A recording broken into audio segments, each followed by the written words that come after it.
To our third and last, our final interview of the day.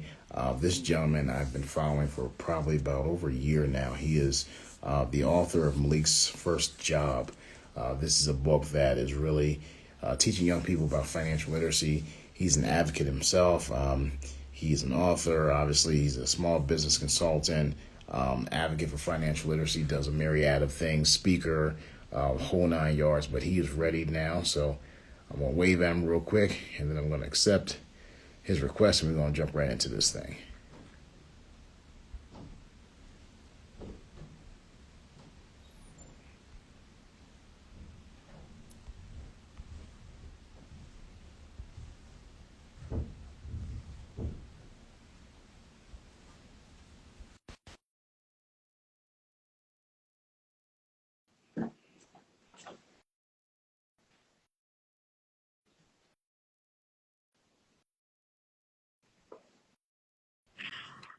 Good morning, sir. How are you today? Hey, peace. What's going on? It's my pleasure, man, just to be on the same platform with you.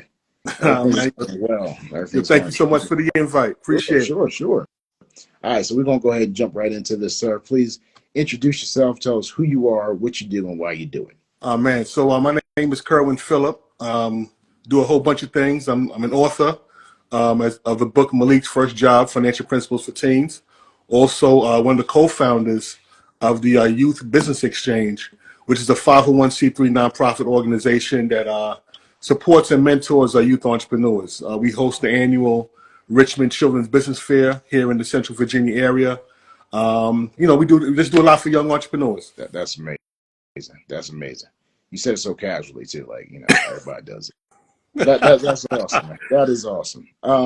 Yeah. So like I said, I've been following you for probably over a year Yes, now. sir.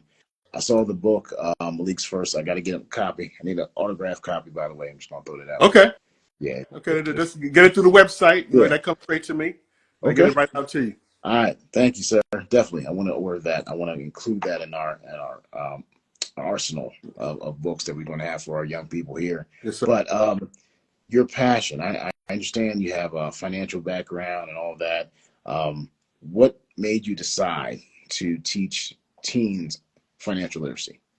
It comes from personal experience. It's all information that I wish I knew I had when I was younger. Right. Remember my early adult years after I graduated from college, being out on my own and just trying to navigate the world. Right. Without having that solid foundation, I was able, I made a lot of mistakes. Right. That took me years to unravel. Poor spending habits. Wasn't into a habit of saving and leveraging the different resources that was available to me. Really got in a jammed up situation. And it wasn't until again years later that I kind of started figuring some things out, and was able to get out of the web that I was in. Right. And decided to want to give back to the kids. I've had an advantage of going to school and learning different things, and I come from the era of each one teach one, right? Yeah. Whereas if you have a certain set of knowledge, it's your duty to share it with others, especially within your community. I agree. So I started doing some workshops in the Richmond area. Started off doing some hip hop workshops initially, teaching the history of hip hop, and then it slowly evolved into like job building, career building things, then financial literacy. And I had a book club at the Richmond Public Library, and I was using the book The Richest Man in Babylon as one of the books. And Right. talking to the kids about the book, they had a hard time grasping the concepts because the book, the whole setting of the book didn't really fit their, their aesthetics. So they was like, "Oh, Mr. Phillip, how you pronounce this name? How you pronounce that name? What does that mean?" So I said to myself, how can I take the same information and repackage it in a way that our kids can understand and can relate to? So that's what gave birth to the book Malik's First Job. It's about a young man growing up in Brownsville, Brooklyn, going on his first job interview, and then sitting down with his father to learn how to manage his money. And his dad shares with him several key principles of financial literacy. Oh, wow. That is awesome. That is awesome. So Malik is not an actual person. Is that No. it? Okay. Okay. I didn't know. I thought you were Malik at first. I was like, Kerwyn, Malik. Okay. I didn't. Okay. Now, remember, Yeah. I said I wanted to make it relatable to our community, and I know Makes sense. everybody knows somebody named Malik. That's a common name. I You got know, you. Got you. So Good strategy. Good strategy. Awesome. That's a good strategy. I love that. I love that. yes, sir. So when was the book first published? Back in 2020, right around the pandemic, Mhm. is when I Yep. put it out. You know, Nice. Nice. yeah. So how have the sales? How's the feedback from the book? I mean, what are people saying about it? Oh man, I get great feedback. The book has allowed me to travel. I was able to do the Black Enterprise Entrepreneur Summit, not Entrepreneur Summit, the Black Men Excel Summit. Awesome. I was invited to speak on one of the panels or to moderate one of the panels on fatherhood and finance. Recently, just worked with the Associated Black Charities. We've been doing a teen financial literacy summit for the past 3 years, Right. Right. where we invite children and their families to come out for a full day summit to kind of discuss different topics centered around financial literacy. But like I said, great feedback. Parents, it's funny. Parents say, when they give their kids the books, they get a whole different conversation. Now the kids are kind of checking them on how they're spending the money, and they're Yeah. saying how I'm causing problems within the household Yeah. because now the kids are a little bit wiser and sort of Yeah. kind of Yeah. having different conversations with the parents about how they're spending money. Hmm. And a lot of times as parents we don't like to be questioned about certain Right. Right. things, you know. But at the same time, also parents who bought the book for their children, they said that being effective, like when we were coming up, financial literacy wasn't a big topic that was discussed. That they're learning something out of the book as well. Good. So it's helping the whole family dynamic as a whole. So a lot of great feedback in regards to the book. That's good. I love the fact that it's helping the whole Yes, family putting it together and learning together. And unfortunately, and I'm in the same boat. I saw my parents pay bills. I saw them discuss what needs to go where, but I never was a part of a conversation of, right, okay, here's our budget. This is what needs to be done. This is what's going in the bank. This is what it was more or less. All right, son, let's get in the car. Let's go pay some right, bills. I definitely appreciated that, but at the same time, I wish I'd have known more. right, And it's interesting that you seem to be filling in the gap that maybe the educational system has not fulfilled, right, and right. which is good, which is great. More of us need to do so because we can't rely on someone else to teach our youth what they need to know. That's definitely true. Definitely, especially with all these. I guess they talking about all the cutbacks in Yeah, government and spending. We have to. It's really the parents' primary responsibility to make sure that their kids are educated. yes, definitely. Because as you know, the school is not going to teach them everything in which they need to know. They'll teach them what's within the curriculum Yeah, that's accepted. But oftentimes those textbooks, kind of going beyond just financial literacy, just talking about history in general, they never right. get our history right within a lot of those textbooks. So again, it's up to us to really take that responsibility. Even if it's difficult at times, because we have so much stuff going on within the household, Right. we still got to take on that lead and that role of making sure that kids have the information which they need. I totally agree. My wife and I were discussing that yesterday. We're both educators, and we're like, a lot of stuff happening with Department of Education and all that. Hmm. But it brings everything back to the lap of the parents. It's like, Yeah, okay, if the kids know about your history, about financial literacy, it's on you. It's on you and other exactly. and people like yourself that are taking that stance and making sure that the community wide, youth have that access to that information. So that's amazing. That's good to hear. So I understand you have an MBA as well. Is that correct? Yeah. Masters of Business Administration from Okay. Avery University. Um, you know, yeah. Okay. So how do you incorporate what you learned there into what you do today? It's funny that because I got my MBA years, after I was already in the workforce, Okay. and one of the key things that I kind of took away from the MBA is understanding operations. Making sure that your processes are in place and you're doing things efficiently. And that was something that I didn't really understand, like entering into the workforce. I remember at one time working in a call center and not understanding, some of the policies that were in place about, being at the desk for a certain amount of time, having to take a certain amount of phone calls and X, Y, and Z. And I'm like, it wasn't until I, got the MBA, I was like, oh, because they got to make a certain amount of money. And based on statistics, Mm. they need each person to count X amount of widgets or Yeah. take them a certain amount of calls to get Yeah. these Yeah. percentages and so on and so forth. So, the way we kind of incorporated what we're doing now, especially with like the youth business exchange is, when kids, want to start a business, we have one of our partners, Miss Pam Spratley, who has a program called Young CEO. We also kind of reinforce the importance of making sure their operations are efficient, checking to make sure that when they're selling a product, that they check their pricing and making sure that they're making a profit. Okay, if you're buying supplies, and the supplies are costing you X amount of dollars, how much more profit do you want to make off of it? You don't want to pay like $3 for something and only make $3.50, or sell it for $3.50, only making 50 cents off of it. Make sure that you understand your margins and the time that you're putting in, because now that's how you operate a business. You're in the business to make a profit. Right. So you're not just doing it for as some folks are in the business just as a hobby, but if you're really trying to be excel and do things efficiently and correctly, you want to make sure that you're checking your cost of your goods, your operations are efficient, and that's all your processes are in line. That's excellent. That is so needed in a variety of different places. Yes, so tell me about the Youth Business Exchange. What's the origin story behind that? Oh, wow.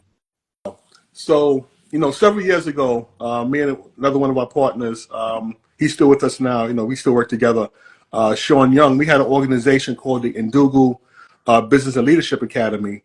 Ndugu means brother or brotherhood in Swahili. And we were trying to, teach, entrepreneurship and leadership to young people. And one day we had an idea. We said, we should do like some type of entrepreneurship event, to kind of highlight, youth entrepreneurs. And this is back in like 2016. And then shortly after that, a friend of mine who has a brother named Hassan Fountain. He opens like community libraries and different community centers. Like he gets the bookshelves, people donate books, and he sets up libraries throughout the city. It really started the state of Virginia. Okay. And at one of the events, he had me as a guest speaker at the grand opening of the event. And there I met another speaker that was at the event as well, Miss C.J. Walker. And at the time, she had an organization called called Metro RVA Teens, which kind of highlighted different activities for young people and family events within the Richmond area. Right. And we had a conversation. She said, she was had the idea of putting together a youth entrepreneurship event. And I'm like, that's funny because me and Sean was saying the same thing. Let's see if we can work together and make this happen. So then we sat down, we met, put the plan together, and I think CJ was actually a little bit further ahead of us. We're a little bit further ahead in the planning than we were. Okay. We pretty much helped her out. And we did the first year at the Science Museum back in 2018. We put it together, had about 30 youth entrepreneurs in the building, just selling a wide range of products and services. Awesome. And then, Awesome. it was successful the first year. So then we said, let's do it again. Did it the second year. Nice. And then we said, okay, well, I think we have something here. So then we went ahead and formed our nonprofit, got our nonprofit status, I believe in like 2019. I think like 2019, I think is around that time is when we got it. And then we've just been rolling ever since. We just had it this past March. It's our 8th year hosting the event. Now we're at the a conference center, the Dewey Gottwald Center, which is behind the Science Museum, and we have close to 80 youth entrepreneurs. We started off at 30, and we've grown where we got a consistent 80, like 75 to 80. We also have people who are always on the waiting list that they just can't even get in. So it's grown over the years. And then like this year, we also had our Youth Entrepreneurs Summit, where we had we made it a 2-day event this year where we had like guest speakers and panelists, panel discussions centered around different topics around entrepreneurs.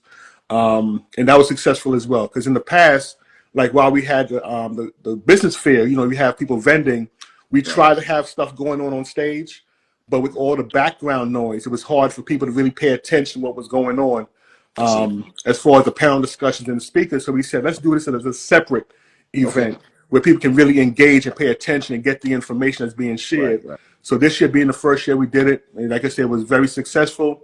Look forward to doing it again next year. Okay, awesome. So you said it started back in 2018. 2018. So do you have like any entrepreneurs from that first event that came back and maybe are now or okay. Yeah, we have quite a few. I can think off the top of my head. Like I know I just dropped a video, I think yesterday or day before yesterday we had some kids this video was shot back in 2018 or 2019. Okay. We have like Thomas Moore. He's initially, when he came the first year, he was selling greeting cards, but now, 8 years later, now he's doing like beauty products. He has like body butters, soaps, and Oh, different things. Then we have Mariah McKenzie from M&M Creative Arts. I think the first year they were doing like jewelry and stuff like that. right. But now, like I said, they're twins. Now they expanded to two separate businesses. One sister's, kept the original name, M&M Creative Arts, and she sells like jewelry and stuff like that. Okay. Other one is Sassy Girls Cosmetics, and she sells like beauty products like lip gloss and lotions and stuff like that. So we have and there's a couple others that's been with us since the first year. So it's just amazing to see how they've grown, Yeah. So, throughout these 8 years. So it's amazing. wow. That's awesome. So I got to tell you, just following you guys, you've inspired me as well. So I'm actually hosting somewhat of a pop-up shop here Okay, in Colorado Springs in June. nice. So yeah, partner with a young lady who has her own vending. She has a venue where they do proms and parties and stuff like that. So she's going to Okay, allow us to use it for that. nice. And yeah, we're going to just set up and have young entrepreneurs from around the state come and just set up and sell their stuff. And we have a couple of entertainers that are going to Yeah, entertain the folks, but they're all young people. They're all young yeah, people, that's and amazing. that was the goal. So I looked at what you guys were doing. I'm like, man, ain't nobody doing that over here. Yeah. Like then I look in the mirror, it's like maybe I should start it. So Yep. yeah, you guys are definitely the influence is coming all the way to Colorado. So you guys are doing a phenomenal job. Thank you. Definitely, Thank you. definitely. Thank you. Yes, sir. Yeah, I saw that. I saw that. I'm like, man, I'd like to be there one day. Yeah. I'm trying to get there. I'm trying to get there because I just want to be in the midst of when you're around young people Yeah.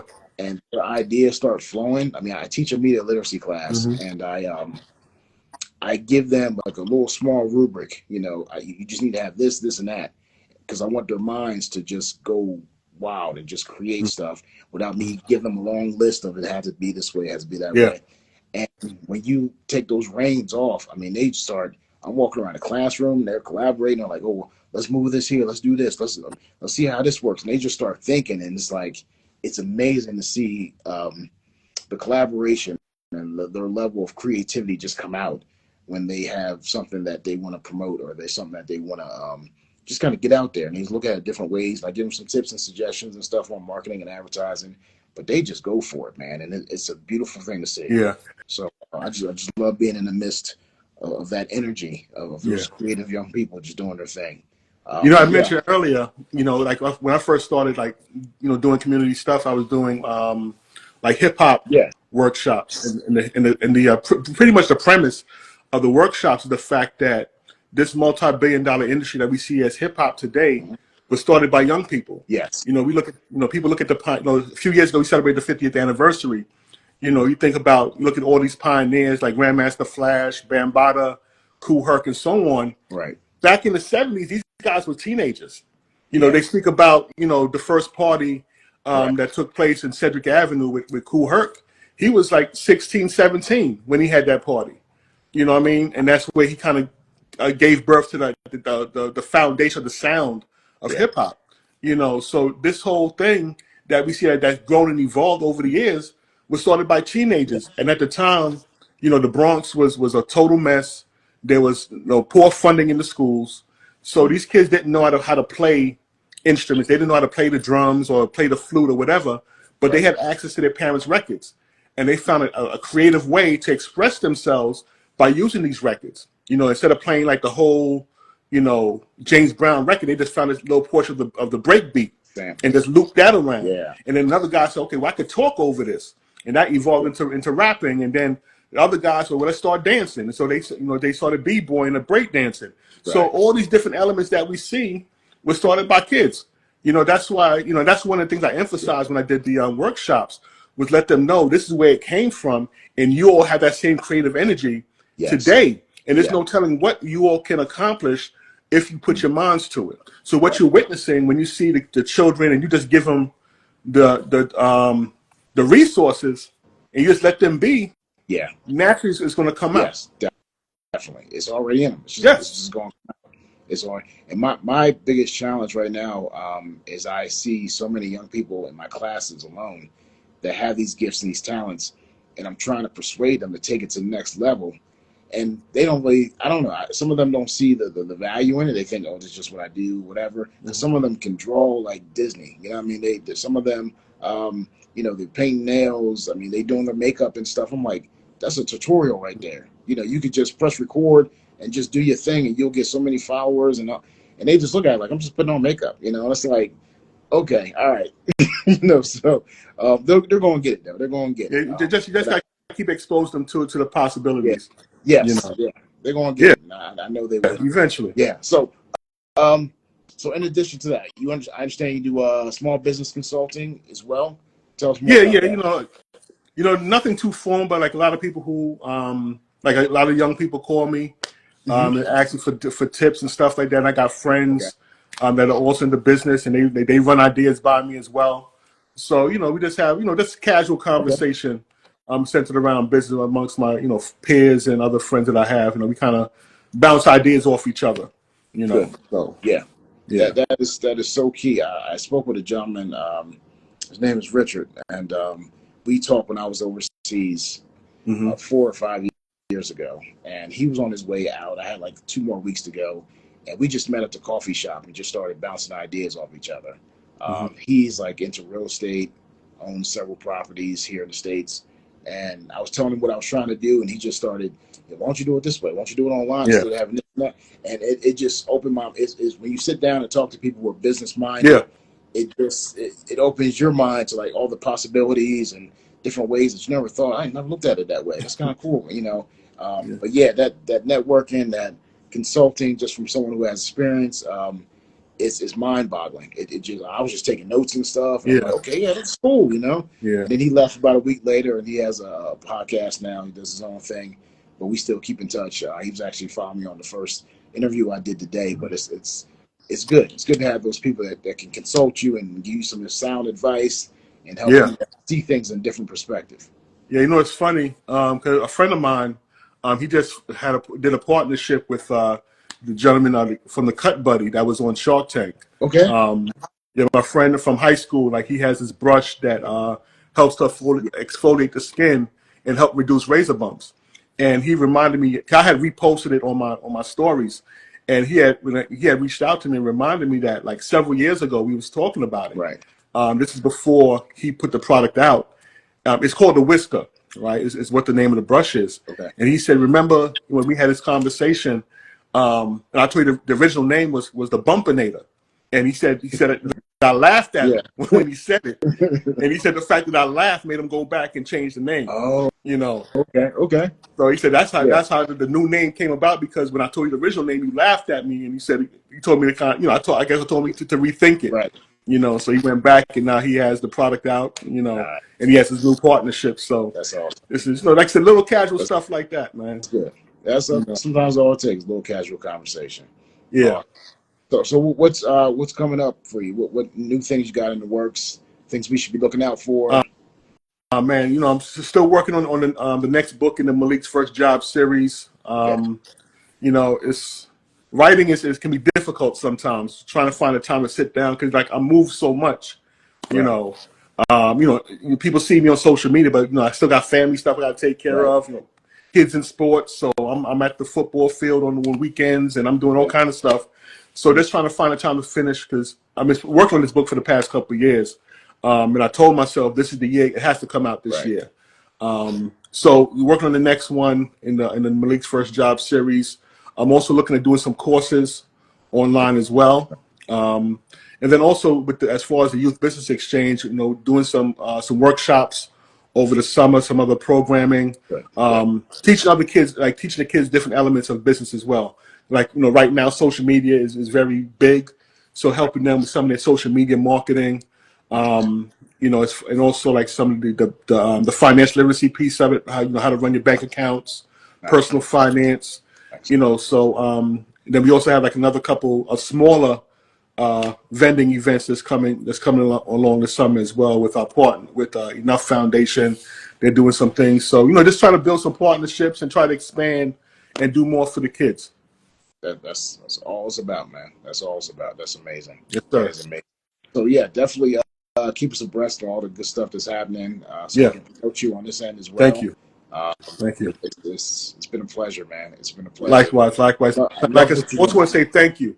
I know all the. I see, you always reposting our stuff. Yeah, Giving us shout outs and stuff like that, man. Just want to verbally tell you, you know, camera to camera, right, face to face, that we thank you and we definitely appreciate your support. you're welcome. You're welcome. More to come, man. More to Yes, come. sir. All right. Yes, Oh, sir. wow. You're the perfect person to do this. We always like to end our conversations with little financial advice for young people. I ask them, like, okay, what's the best financial advice that you were ever given, or the best financial advice that you could give? I would say, I think one of the most basic fundamental principles is to make sure that you're paying yourself first, right? Whenever you make some money, whether it's, if you work in a job or you may get some birthday money or wherever it comes from, take a certain portion of it and put it to the side and save it, because we get into the habit of, if I get $100, I'm going to spend Right. $100, Right. right? Right. That's because then you got to start over from scratch. But if you have a certain portion that you save, then you get into the habit of saving. Now let that savings build up. Then you have something to work with to help you. Instead of you working for that money, have that money working for you. Because once you have a certain nest egg put to the side, now you can start talking about investing, whether Yeah. it be in the stock market or maybe a business or some appreciating asset. You Right. know, but before you can have those conversations about investing and building assets, you gotta have some money. You have to put some money to the side that you have to work with, Yes. and just build that discipline. And that's for adults too, Yes. not just children. Everybody, stop spending all your money. Stop making everybody else rich. Yes. Think about yourself, Yeah. and keep some resources to yourself that you can kind of build something off of as well. Yeah. I love that. That's perfect. That's a book within itself, right there, man. Yes, sir. Yeah. That's awesome. Sir. All right, man. Well, thank you for your time. Appreciate Thank it. You you. got a busy schedule. But yes, like I said, keep us abreast of all that you're doing, so we can continue to promote you here as well. Thank you. Oh yeah, let me know about the how the vending event goes this year. Oh yes, definitely, definitely, yes, yeah. I'm getting emails and phone calls and all types of stuff now, so it's going to do well. So I'm looking Okay. forward. And if you if you have any questions or need some guidance about how to do something, to just reach out. Let me know. Will do, definitely will do. Thank you so Yeah. much. Appreciate it. All Take right. you No up on problem. that offer. All right. Definitely. Be All right, good. take it easy, All man. right. Peace. All right, bye bye. All right, guys. Kerwyn Phillip, author, business consultant, small business consultant, financial literacy advocate, among other things, MBA, all the whole 9 yards. Gentleman is the example for the young people that he is serving and mentoring and just kind of working with. Um, the Youth Business Exchange, guys, if you haven't seen the page for that wonderful organization, please check it out. They do some phenomenal things. It's good to see the youth involved. It's good to see the adults who are there for the youth. It's I try to mirror, some of what they're doing here in the Springs, and we're in the process of putting some major things together. But it's always good to see organizations that take time out to really mentor and nurture young people, especially young business owners who just need that support because they might not get it anywhere else. But Mr. Phillip, thank you again for all that you do.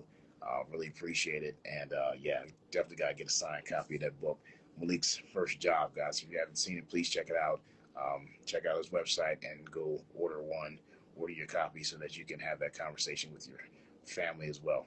But thank you guys for joining us. This is actually our third and last interview of the day. Normally we do two, but Mr. Phillip was available and he's a busy man, so we had to squeeze him in there because he's got a busy schedule, a lot of things going on next couple of weekends. So yeah, we just want to make sure that we get the best and promote the best, and he is exactly that. But if you guys have any young entrepreneurs, know of any young entrepreneurs who'd like to come on the show, please reach out to us. We are currently booking for end of April, going into May almost. So if you guys are interested in coming on the show, just kind of promoting what you do, telling the world who you are, what you do, why you do it, this is the platform podcast for you to do so. So please reach out to us so we can get you on our list. And we need three things to do that really quickly. We need number one, parent permission if you're under 18. Other than that, if you're in your early 20s or what have you, or if you're an advocate for financial literacy and entrepreneurship for young people, let's just set it up, adult to adult. And then if you can send us a couple of photographs, professional quality photographs that we can use, professional headshots that we can use to actually create a flyer to promote it, that would be great. And then the last thing we need is a bio, something that I can use to pull questions from and just ask you some intelligent, thought-provoking questions that I'm getting from the information that you're sending me. So those are three things that we need. We are a 501c3 nonprofit organization. If you guys want to if you want to drop a nice little donation, please feel free to do that as well. But other than that, guys, all three podcasts today, all three interviews were brought to you by the Fortified Talent Club. For those of you who don't know what the Fortified Talent Club is, it is a small group of young people here in Colorado Springs, and we actually have a few members who don't live in Colorado Springs, from Texas and Florida, who come in every month. We meet up and we take pictures and we do videos, and we just have a good time. And it's all about building their brand, building their camera presence. Now we're going to jump behind the camera so they can start taking videos and photographs of themselves and their friends, that can just build up their portfolio, build their brand, build their confidence in front of the camera, and all that wonderful stuff. We do currently have out our first short film that's doing extremely well. Little Lift is doing well overseas. We're going to do part 2 to that. So members of the Fortified Talent Club are going to be the actors, extras, behind the scenes people, all that. So if you're interested in that, please reach out to us, and let's see what we can do to set it up for you. But thank you guys for all your support, for all our guests today, and all that we do here at Sergeant Ford Academy Corporation, the Bunker Podcast. And if you guys have any comments, questions, concerns, anything you want to partner, what have you, please reach out to us so that we can see what we can do to make all that happen. But thank you guys again for all that you do, and continue to support young entrepreneurs. Go to their pages, buy their merchandise, tell them how great they are, give them some encouraging words so they can continue doing what they do and pursuing their purpose and promoting their purpose. So thank you guys for everything. Talk to you later. Have a great Fortified weekend.